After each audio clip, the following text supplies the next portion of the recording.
नमस्कार दोस्तों, कैसे आप लोग। आज हम इसी वीडियो में आप लोग के साथ डिस्कस करने जा रहे हैं कुछ मेडिकल इक्विपमेंट के बारे में जिसका हर घर में होना बहुत ही ज़रूरी है। कोई व्यक्ति ये मेडिकल इक्विपमेंट के बारे में अगर जानकारी रखते हैं तो आसानी से इसे यूज़ करके फ़ायदा ले सकता है, क्योंकि दोस्तों आप ये इक्विपमेंट आपके तथा आपके परिवार के सभी सदस्यों का स्वास्थ्य के बारे में अग्रिम पता लगा सकते हैं कि तबीयत सही है या ख़राब होने जा रहा है। तो दोस्तों आइए, क्या है इक्विपमेंट का नाम, कैसे इससे इस्तेमाल किया जाता है तथा इसका कार्य प्रणाली यानी वर्किंग प्रिंसिपल के बारे में जानकारी लेते हैं। वीडियो को थोड़ी लंबी हो सकता है, पर ज़रूर आप लास्ट तक बने रहें ताकि पूरी की पूरी जानकारी ले पाएंगे। सबसे पहले है थर्मोमीटर। थर्मोमीटर से दोस्तों शरीर का तापमान नापते हैं। आजकल के बदलते मौसम में कभी गर्मी कभी ठंडी हो जाती है, जिसके चलते घर पे बच्चे तथा बुजुर्ग का सेहत पर काफ़ी असर पड़ता है। आपके घर में अगर थर्मोमीटर रहेंगे तो खुद ही इसका तापमान जांच कर पाएंगे। तो दोस्तों, एक नॉर्मल बॉडी टेम्परेचर एक स्वस्थ व्यक्ति का क्या होना चाहिए, क्या आपको इसके बारे में जानकारी है? तो दोस्तों, एक नॉर्मल स्वस्थ व्यक्ति का बॉडी टेम्परेचर अगर फ़ारेनहाइट स्केल में नापते हैं तो 98.6 डिग्री एफ से 99 डिग्री एफ होते हैं। अगर ये सेंटीग्रेड स्केल में नापते हैं तो 37 डिग्री सी यानी सेल्सियस होते हैं। लेकिन किसी किसी का ये टेम्परेचर वेरी भी करता है। अगर फ़ारेनहाइट स्केल में 97 डिग्री एफ से 99 डिग्री एफ तथा सेंटीग्रेड स्केल में 36.1 डिग्री सेल्सियस से 37.2 डिग्री सेल्सियस अगर होता है तो भी इसकी नॉर्मल टेम्परेचर में भी माना जाता है।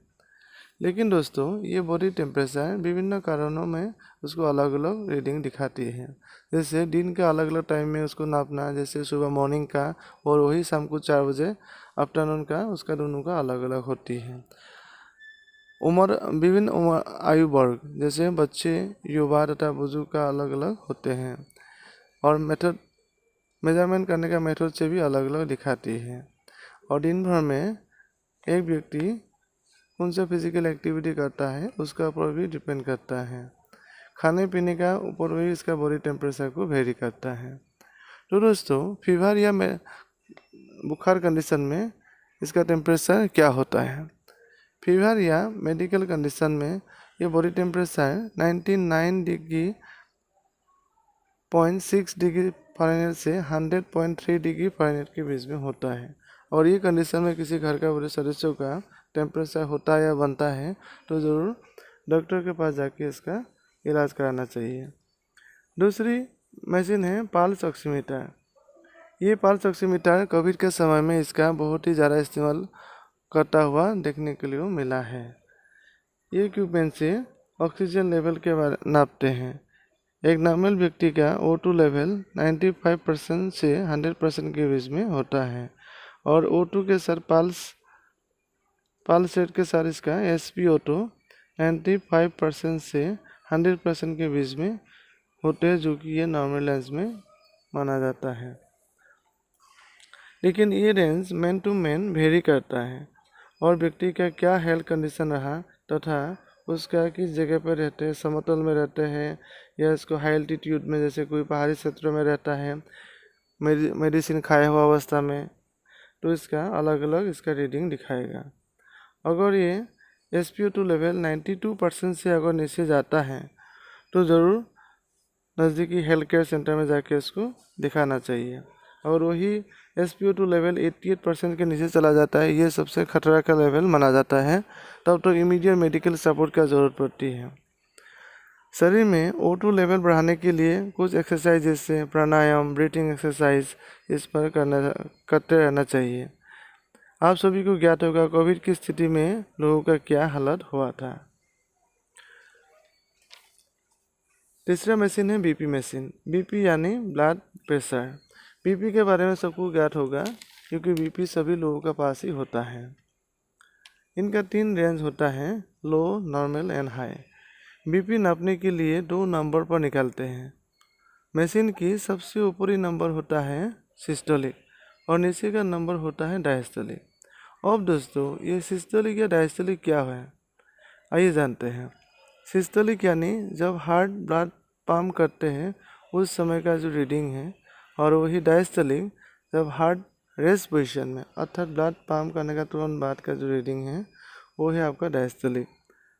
अब पता लगाना बीपी क्या है। बीपी है एक व्यक्ति का हार्ट बीट का समय पर और रिलैक्स पोजीशन में ब्लड वेसल यानी रक्तवाहिका सिरा पर दबाव है।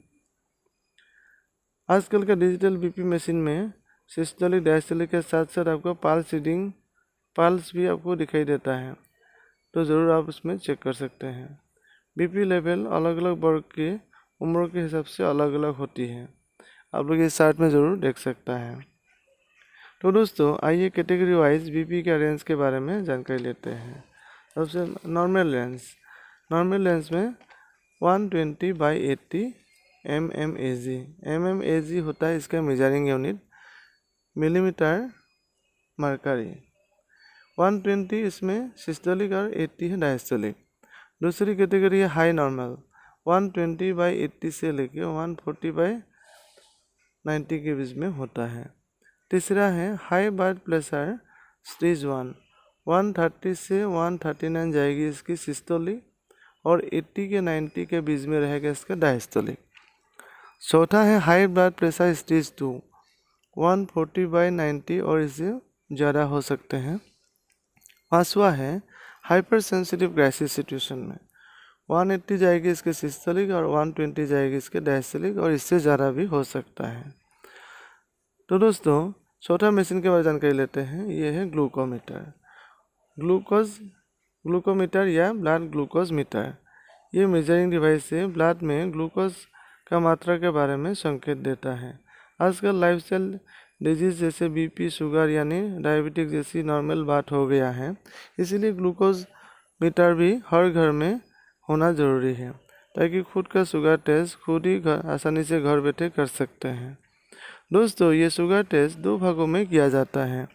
सबसे पहले खाना खाने से पहले यानी बिफोर मील, दूसरा है खाना खाने का ठीक 2 घंटे के बाद यानी आफ्टर मील के बाद ब्लड शुगर टेम्पल लेता है और इसकी शॉर्ट में पीपी भी बोला जाता है। पीपी यानी पोस्टप्रांडियल, इसका मतलब है खाना खाने के बाद। डॉक्टर भाषा में ये PPBS यानी पोस्टप्रांडियल ब्लड शुगर टेस्ट कहलाते हैं। दोस्तों अब आइए जानते हैं टेस्ट का विभिन्न रेंज के बारे में ताकि आप अपना शुगर लेवल आसानी से नाप सकते हैं। एक नॉर्मल लोगों का यानी स्वस्थ लोगों का जिसका डायबिटिक नहीं हुआ हो तो उनका शुगर लेवल 70 और 100 mg/dl के यानी मिलीग्राम पर डेसीलीटर में होना चाहिए। लेकिन ये रेंज भी व्यक्ति का एज यानी उम्र, हेल्थ का क्या कंडीशन रहा तथा अन्य कारक का ऊपर भी निर्भर करता है। P P blood sugar level age के अनुसार आइए जानते हैं।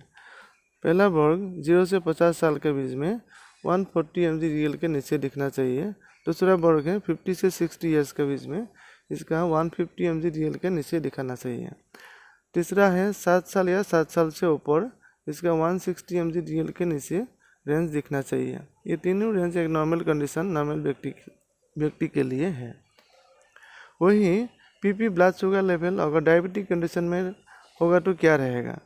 सबसे पहला 140 से 199 mg/dl के बीच में बताते हैं प्री डायबिटिक यानी डायबिटिक शुरुआत हो गया है और कंट्रोल करने का घंटी बजा है। और पीपी लेवल 200 mg/dl के ऊपर है तो उसका डायबिटिक कैटेगरी में आते हैं। अब दोस्तों पांचवा प्रकरण के बारे में बात करते हैं। पांचवा प्रकरण है वेट मशीन। एक वेट मशीन भी हर घर में होना ज़रूरी है। समय समय पर अपना बॉडी वेट नापते रहना चाहिए जिसका पता चले कि आपके BMI लेवल सही यानी मेंटेन है कि नहीं। अपना हाइट के मुताबिक बॉडी वेट मेंटेन रखना बहुत ही ज़रूरी है। आप लोग मेरा पिछला वीडियो BMI के बारे में दिया हूँ जिसमें चैनल में जाके ज़रूर आप देख सकते हैं। तो दोस्तों ये जितने भी इक्विपमेंट हैं आप बाज़ार से एक बढ़िया कंपनी का साइन करके लेके आएँ तथा दुकानदार या फार्मासिस्ट से उसका कैसे ऑपरेट करते हैं ऑन ऑफ और क्या इसका स्केल है उसके बारे में आपका ज़रूर बात कर लीजिए।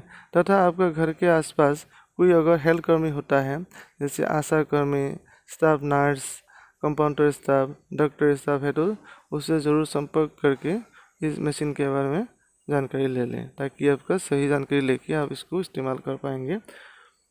तो दोस्तों, कैसा लगा ये वीडियो ज़रूर आप हमें कमेंट सेक्शन में बताइएगा। वीडियो को अच्छी लगी तो लाइक, कमेंट एंड दोस्तों के बीच में इसको शेयर कीजिएगा तथा मेरा चैनल को भी सब्सक्राइब करके हमें उत्साहित करें।